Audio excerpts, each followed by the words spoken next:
Hey there, welcome to Cord Cutters, the show that's all about watching all the TV you want without paying for an expensive pay TV subscription. As you can see, we mixed it up this week a little bit. We're recording this at my house as opposed to a regular studio in downtown San Francisco.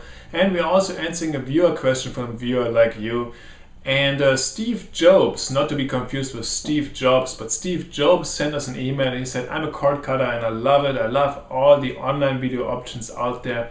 The only thing that I haven't quite figured out yet is over-the-air television. And we've talked about that before. If you spend a little bit of money for an antenna, this one was $15, then you can receive dozens of channels, many of them in HD. Just plug it into your TV and you're set.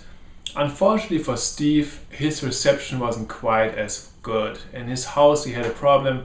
The only room where he could really watch, or the only place where he could really receive anything, was in his second floor bedroom close to his window or something like that. And that's of course not an ideal situation. His first impetus was, well, I'm just going to get a bunch of cables, a bunch of antenna cables and string them all through the house, go down to the living room and everything. And then his wife said no.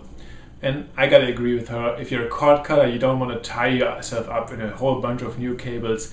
That's not what this is about. Instead, we have a different solution for Steve, and that is the HDHomerun. It's this little device, and it's essentially an HD TV tuner for your computer. We talked about this before. We had the ITV1 on the previous episode. That one was a tuner that you plugged into your computer and then you connected to the antenna, and then you could watch all this over-the-air television on your computer. This one works a little different. You also plug an antenna in right here. This one is the antenna that I use for this. Instead of plugging it into my computer, I use a network cable like this one, and I plug it straight into my router.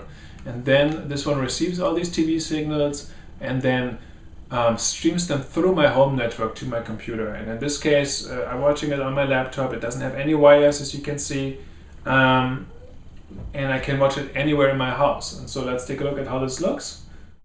So on my computer, if I want to watch now, for example, the local ABC affiliate, I use the ITV software as previously featured here as well. I click on play now, it receives it, and there that looks very delicious, and it looks also like a great signal because it's HD picture. Let's watch it in full screen and get really hungry here. But this is essentially how it works. You stream it through your home network, you watch it on your computer, and then you can use everything that ITV would offer you. If you had a local solution, you can also use over the network. So you can pause the, I was a little too fast there, you can pause the signal at any point, the show that you're watching, and you can change channels, of course. You can schedule recordings, you can watch recordings. You can essentially use it like you would use a let's put it back in full screen here for a second. You can use it essentially like you would use a DVR, like a TiVo or something like that. Record stuff, schedule recordings, browse a TV guide, all of this without being connected to any device, without being connected straight to the antenna with the computer. So there are two small footnotes about this. First of all, I use this device in a bunch of different setups. I brought it to the office, I brought it back home, and sometimes I had a hard time pairing these devices, having my computer recognize this thing. And I think I have finally figured out how to make this easier. So if you buy it, if you run in a similar situation like this, check out the show notes to this episode. There's a way to really easy pair this and really easy configure this. It should help you and avoid a lot of headache. And the second thing worth noting is that this one is together with the ITV software. It gets sold by Elgato, the maker of the ITV software, for about $160. Now, if you're not on Mac, ITV is a Mac only software. If you're not on the Mac, you can also buy the same device from a different company, the original manufacturer actually. It's a company called Silicon Dust.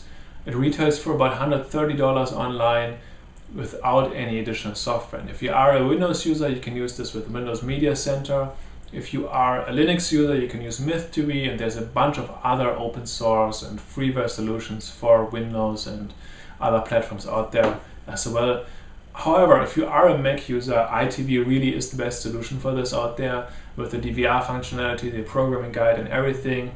and $160, it actually saves you some money as opposed to buying the software and the device separately. So if you are a Mac user, just go ahead, buy the bundle for $160. So to sum this up, if you're in a situation like Steve, where you want to watch over-the-air television, but you have reception issues in parts of your house, I think this is a really good solution to take this over-the-air TV everywhere in your house, in your home network.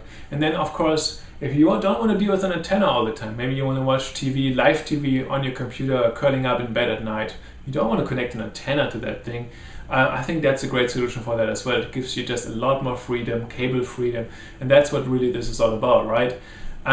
Having said that, we would like to hear from you how you deal with over-the-air television. Maybe you have figured out some special tricks, maybe you have some issues with it, and we love to always hear from our viewers. Maybe you have a question and we're going to turn your question into the next show, answering it, proposing new solutions for it, showing new devices. So send us all your comments, your questions, your thoughts on the subject to cordcutters@gigaohm.com.